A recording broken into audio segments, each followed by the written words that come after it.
My name is Robert V. Phillips. I won't go into the V.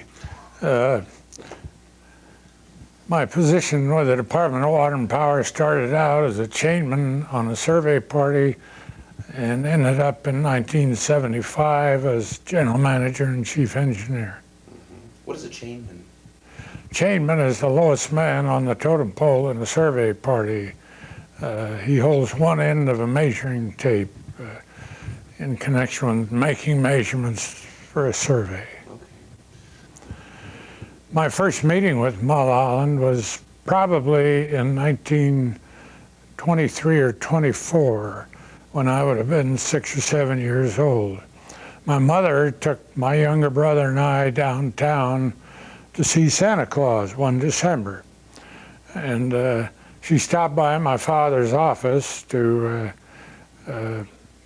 I imagine, to get some money. While we were there, my father's office was rather close to Van Orman's, or to Mulholland's.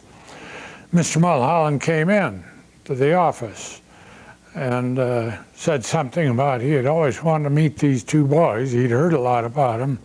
And so my father introduced us, and he had a twinkle in his eye, and he said, well, have you made up your mind what you want for Christmas? And we both said, well, we were overwhelmed by this man, actually. And we were very reticent to say that we had made up our minds. We said no, we really hadn't. And he said, well, you better be making up your mind. He had a big, gruff voice. Because he says it's almost going to be too late, Santa Claus is coming, or words to that effect, all with a twinkle in his eye. And we warmed to him instantly. He was that kind of a man. He was a generous, kindly man. That was my first meeting. I met him 2 or 3 more times, well, 3 or 4 more times, up until I was a sophomore in high school. And on that occasion, I'd gone down to Los Angeles for an orthodontist appointment in his office to get a ride home. And Mr. Mulholland had come in. This was probably in about 1932 or 3, and after the St. Francis disaster. And Mr. Mulholland was in my father's office talking to him.